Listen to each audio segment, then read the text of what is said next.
अगर हमें कोई पागल बना रहा है तो धन की इच्छा पागल बना रही है। इसलिए अगले शब्द में कह रहे, धन दौलत कछु काम न आवे, कमल नयन गुण चित बिनु दीने, मन पछतई है भजन बिनु कीने। सबके दिमाग में एक रुपया ही छाया हुआ है। बड़ा विचित्र खेल है। खर्चा करने में छाती पीड़ा पैदा करते, संग्रह करने में सुख, संग्रह करते करते मर गए। गांव में धन एकत्रित करके दीवाल में गाड़ दिए, मोटी मोटी मिट्टी की दीवालें होती थी, और मर गए। जब दीवाल खुदी तब पूरा जीवन कंजूसी करके समेट करे, या बैंक बैलेंस में जमा करते करते गणना में सुख का अनुभव रहा, इतना इतना और जमा, इतना और जमा, मर गए। किसके काम आएगा? क्यों नाम रूपी धन एकत्रित ना कर पाए? क्यों धन के द्वारा गौ सेवा, साधु सेवा, समाज सेवा, नाना प्रकार की भागवतिक सेवा, ये क्यों नहीं लाभ ले पाए? ये धन का बहुत बड़ा प्रभाव है, माया का बहुत बड़ा अंग है, जो हर एक के दिमाग में अपना असर किए हुए है। हम जो भी प्रोग्राम करें उसका परिणाम धन हमारा होना चाहिए। चाहे वो कथा हो, चाहे वो यज्ञ हो, चाहे वो पूजा हो, जो भी हो। कोई बिरला ऐसा करता है जगत में, ऐसा नहीं कि नहीं है, कोई बिरला ऐसा करता है कि इसका फल हो श्री कृष्ण प्रेम लक्षणा भक्ति। है, ऐसा नहीं कहते कि नहीं है, पर सबके दिमाग में एक यही है कि जो मैं कर रहा हूं उसका परिणाम अच्छी धनराशि मिलना। इसलिए यहां कह रहे कि पछताओगे बाद में। क्या पछताओगे? अरबों रुपया बैंक में जमा करके पधार गए, वो भारतीय बैंक का वहीं रखा हुआ है, आपकी केवल जीवन की श्वासें नष्ट हो गई, बस। आसक्ति उसकी आपकी दुर्गति कराएगी, जीवन का समय आपको उसके संग्रह में गया, कुछ हाथ नहीं लगा। कितना भोगोगे? कितना भोगोगे? क्या खाओगे? कितना खाओगे? जब शरीर ही नहीं रहेगा तो ये सब खाना पीना किस कार्य में आया, यदि सच्चिदानंद से चित्त नहीं जोड़ा। इसलिए पछताओगे यदि धन की प्रधानता जीवन में रही। तो आप सच्ची मानिएगा, आप जितने लोग बैठे हो, विचार करके अभी देख लो, वृंदावन की भूमि में बैठे हो। हम नहीं कहते कि सबके दिमाग में होगा, लेकिन आप देख लो, प्रधानता हर क्रिया के परिणाम में धन प्राप्ति की लालसा। हर क्रिया, साधु संग कर रहे हैं तो ऐसी कुछ आशीष हो जाए कि धन प्राप्ति हो जाए। हम ठाकुर सेवा, ठाकुर दर्शन, उपासना, सबका परिणाम एक धन की तरफ रहता है, सबका परिणाम। कोई बिरला ऐसा होता है जिसके दिमाग में धर्म होता है कि मैं जो भी करूंगा धर्म पालन के लिए करूंगा, मेरे जीवन का उद्देश्य है समस्त जगत को सुख प्राप्त हो, भगवान प्रसन्न हो जाए, बस। ये कोई बिरला करता होगा, बिरला। वो भक्ति का आडंबर करके, वो वैराग्य का नाटक करके, उपदेश का, व्यापार का, संसार का, चाहे वो परमार्थ हो या व्यवहार हो, दोनों में प्रधानता हमारी रहती है धन की। ये भगवान की प्राप्ति में बहुत बड़ी बाधक बनती है। कंचन देखत को यहां जगत संगाती, तात मात अपने सुख भीने, ललित किशोरी द्वंद मिटे ना, आनंद कंद बिना हरि चीन्हे, मन पछितई है भजन बिन कीने। अब दूसरी बात करें,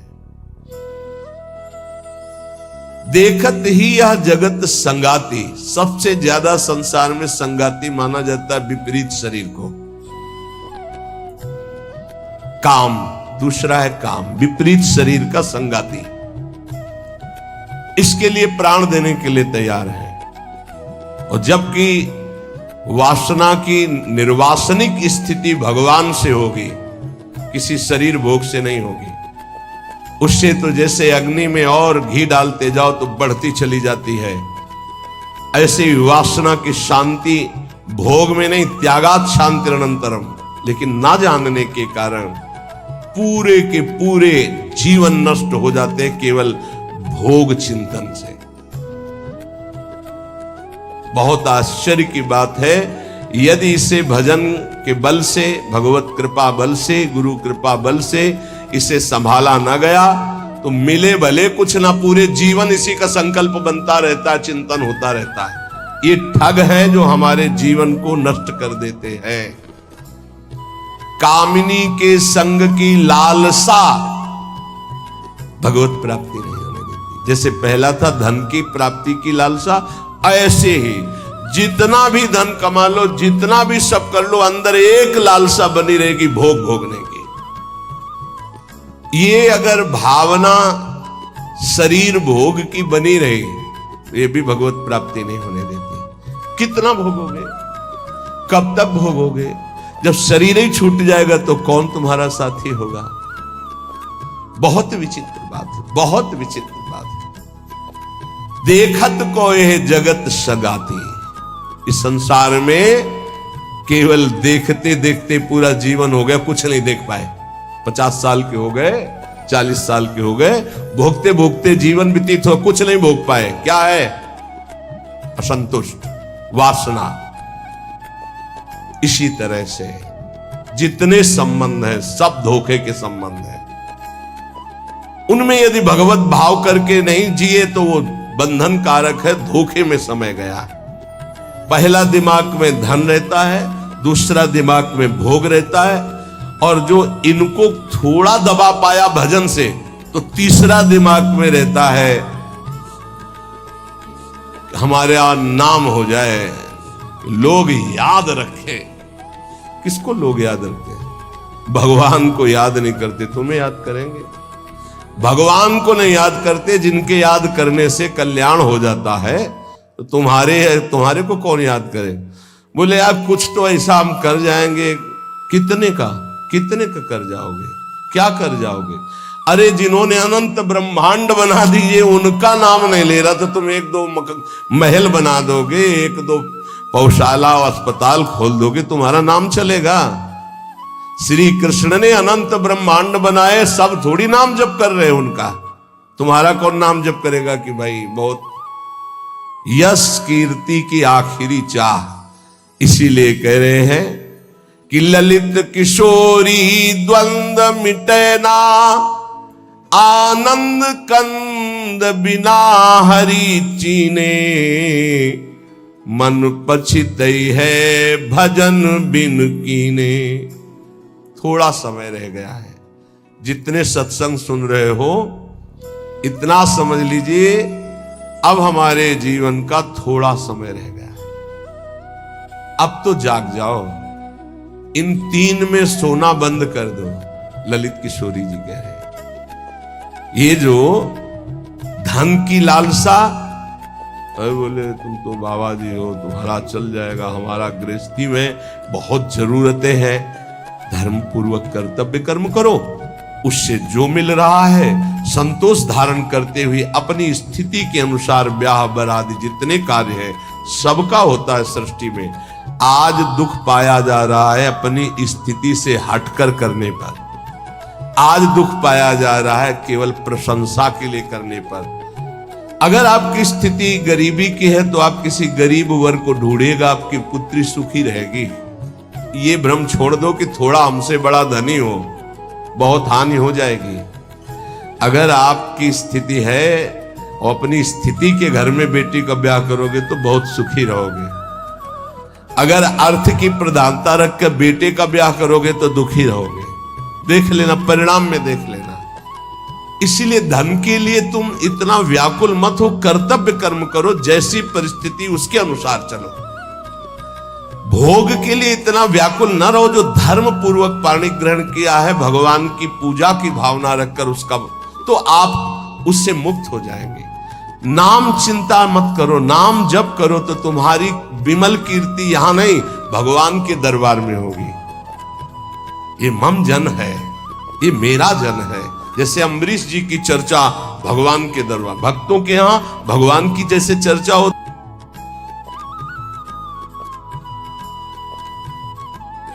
यहां भगवान की जैसे चर्चा होती, ऐसे भगवान के दरबार में महाभागवतों की चर्चा। इतना नाम जप करो, इतना ठाकुर सेवा करो कि भगवान अपनी सभा में आपको याद कर ले। इससे बड़ी क्या बात होगी। त्रिभुवनपति की सभा में तुम्हारा यश गाया जाए। जग जाओ, अगर अभी नहीं जगे तो फिर अब जगने का समय नहीं है, जगाया जा रहा है। ये सत्संग है मोह निद्रा से जगाने का। यहां तुम जिससे और किसी से प्रीति करते हो वो तुम्हें सुला देगा, जगाएगा नहीं। मोह भरे वचन बोल करके, मोह भरे कपट भरे वचनों को सुनने में बहुत अच्छा लगता है, लेकिन जब अध्यात्म और सत्य के वचन तो ऐसे लगते हैं बहुत कड़वे। मुंह मीठा भीतर कपट, पर्दा रहे है बास। मुंह में मीठा बोल रहे, हृदय में कपट है, वहीं पर्दा लगाए भगवान बैठे वहीं देख रहे। जो सतमार्ग के पथिक है उनकी जबान में भले तुम्हें कड़ुआहट लगे, लेकिन हृदय बहुत मीठा है और बेपर्द होकर भगवान वहां से बोल रहे। पकड़ पाओ तो पकड़ लो। गोला मारे ज्ञान का संत सिपाही कोय, उत्कट जिज्ञासु बने तो अजब उजाला होए। अजब उजाला होए अंधेरा सब ही नासे, अंतर्मुख हो लखे आत्मा अपनो भासे। कहे निर्भयानंद होए जिज्ञासु भोला, और जब संत मिले सिपाही तो ज्ञान का मारे गोला। अगर भगवान का पार्षद कोई संत जो विशुद्ध स्थिति में है, उसके वचन क्या करते हो, गोला का काम करते हैं। बोले ऐसा ज्ञान का गोला माला कि काम क्रोध लोभ मोह मद मत्सर सब मर गए और दिव्य प्रकाश हो गया हृदय में। गोला मारे ज्ञान का संत सिपाही कोई, उत्कट जिज्ञासु बने और अजब उजाला होए। अगर संत वचन सुन लिए तो अमोघ से खाली नहीं जाते हैं, ये तुम्हारे जीवन का परिवर्तन कर देंगे। बस आपको जरूरत है उन शब्दों को पकड़ने की। जिस समय अंतर्मुखता बढ़ने लगे, आपको अपने दोष दिखाई देने लगे, जान लेना संत वचनों का प्रभाव शुरू हो गया है। अंतर्मुख हुए लखे, अपने दोष दिखाई देने लगे। मेरे में ये कमी, मेरे में ये कमी, हे भगवान ये मेरी कमियां कैसे दूर होंगी। तो जान लो संत संग का प्रभाव आपके ऊपर पड़ रहा है। आत्मा अपनो भाषे, अपने आप से अपने स्वरूप का बोध प्रारंभ हो जाता है जब किसी सच्चे संत का संग मिलता है। पाता है निज आत्मा विषयन सो मन रोक, काम क्रोध के वेग की जो सही जावे झोंक। संत संगी वही है जो काम क्रोध के वेग को सह जाए। काम आया सह गया, क्रोध आया सह गया। हमें देखते हैं कि काम क्रोध को सहने की तो वृत्ति साधक में है, लेकिन ईर्ष्या को सहने की शक्ति नहीं है। वो जहां ईर्ष्या करता है, दूसरे से निंदा करने लगता है, तो फिर उसकी काम क्रोध की शक्ति बढ़ जाती है और वो सहन करने में असमर्थ हो जाता है। अहम मैं जितेंद्रीय हूं और ईर्ष्या दूसरे की उन्नति देखकर डा होना, जलन होना। जहां आया तो फिर वो वही परास्त हो गया जहां जीत रहा था। इसको पकड़ना। गुरु कृपा से काम और क्रोध पर विजय प्राप्त करने की योग्यता साधक में आ जाती। बहुत शीतल हृदय होने लगता है, क्या कुछ नहीं। और जहां उसके अंदर ये अहम आया और दूसरों को देखकर जलन होने लगी, अपने में अहम आने लगा, वहीं उसकी सामर्थ्य घट गई और वो उसी विषय के लिए रोने लगा। काम क्रोध आदि उसको परास्त करने लगे। समझना, इस बात में आध्यात्मिक चर्चा है जिससे आपको परम पद मिल जाएगा। आप अगर गुरु शरणागत है तो काम क्रोध आपके अंदर स्फुरित होंगे, परास्त नहीं कर सकते। चिंगारी की तरह स्फुरित होंगे, ज्वाला की तरह नहीं। पक्का समझ लो। दो बातें हैं यदि तुम काम क्रोध से परास्त हो जाते हो। पहला, आप गुरु आज्ञा का उल्लंघन करके कोई गंदी बात देख रहे हो, कोई गंदी बात कर रहे हो, कोई गंदी बात करने वाले लोगों का संग कर रहे हो। अगर ये नहीं तो फिर तुम काम विजयी होने का अहंकार कर रहे हो। अन्यथा स्फुरणा होती है और शांत हो जाती है। उसी मार्ग से चले हुए अनुभव की ये बात है। हम किसी की दूसरी तर्क वाली बात नहीं मान सकते, छाती की बात मानते। ऐसे स्फुरण होता है और शांत हो जाता है, क्योंकि उसके लिए कोई चारा नहीं है। धीरे धीरे स्फुरण भी बहुत कम होने लगता है। पर जहां देखा गया अपने में अहंकार आया कि मैं जितेंद्री, और जहां दूसरे की उन्नति से डाह, तो फिर वही उसको परास्त कर देते हैं। चिंगारी को ज्वाला बनने में देर नहीं लगती। वो चिंगारी तब शांत होती है जब भगवत साक्षात्कार हो जाता है, सूक्ष्म रूप से विकार रहते हैं। पता है निज आत्मा विषयन सो मन रोक। जब संत वचन रूपी प्रकाश आपके हृदय में हुआ, तो ये जब पता हो गया कि तुम देह नहीं हो, भले अनुभव नहीं हुआ, तो अपने मन को विषय में जाने से रोको। बोले काम क्रोध के वेग की जो सही जावे झोंक। इनका झोंका आता है हवा का, जैसे झोंका। हवा का झोंका आवे, तूफान आवे, किसी पहाड़ का आश्रय ले लो, बच गया। छोटे मोटे पेड़ आदि का आश्रय मत लेना, नहीं टूट के गिर जाएंगे आपके ऊपर, वही मार देंगे। क्या करना है? पहाड़ का आश्रय। पहाड़ कौन है? भगवान के प्रेमी महाभागवत जनों के वचन, या भगवान नाम, या भगवत लीला गुण कीर्तन। जहां कामादि दोष आवे मजीरा उठाओ, राधा राधा राधा एक मत सुनो मन की, देख लो अभी साफ हो जाएगा गंदगी जो आई थी। या कोई संत के उपदेश सुनने लगो, या भगवान की लीला गायन करने लगो। प्रियालाल के चल जोई जोई प्यारो करे शुरू करो, और आज वह देखियो तो प्यारी, चले जाओ वहां तक। 84 पदों का गायन पक्का। जब तुम्हें काम सतावे, चतुरासी जी का गायन शुरू कर देना, गायन। और अगर ना चला जाए तो हमसे बताना, ये निज अनुभव की बातें हैं। चतुरासी जी का फल ही है भवजल निधि को नाव, काम पावक को पानी। तो जो सही जावे झोंक, ये आंधी आती, जाएंगे टिकेंगे नहीं। आगमा पाइनो अनित्यास्तास्तितिक्षस्व भारत। जो सही जावे झोंक, यार विक्षेप हटावे। निद्रा और आहार जुक्ति सो धीरे से घटावे। समझिए, काम क्रोध की झोंक आई तो कह रहे यार इस सह जाओ, भारी विक्षेप है, थोड़ी देर के लिए है, विचलित मत होना। विचलित वही होगा जो काम की खुराक रखे हुए है। खुराक क्या है? मोबाइल खोला, गंदी बात देख ली, या कोई अपने हाथ से गंदी क्रिया कर ली, या गंदे जनों का संग कर लिया। इससे क्या होगा? आप झोंक नहीं सह पाएंगे विकार की। कह रहे हैं जो सही जावे झोंक, यार विक्षेप हटावे। प्रभु के दर्शन में यही बाधा है, नहीं तो खुले टहल रहे हैं। वृंदावन है, यहां खुले प्रभु टहल रहे हैं, बस दृष्टि चाहिए। यार का तात्पर्य बहुत प्रेम भरा शब्द है मित्र। एक बार सह जाए इसकी झोंक को, आगे निकल जाएगा। जो सही जावे झोंक, यार विक्षेप हटावे। तो विक्षेप कैसे हटेगा? बोले निद्रा और आहार जुक्ति सो कछ धीरे से घटावे।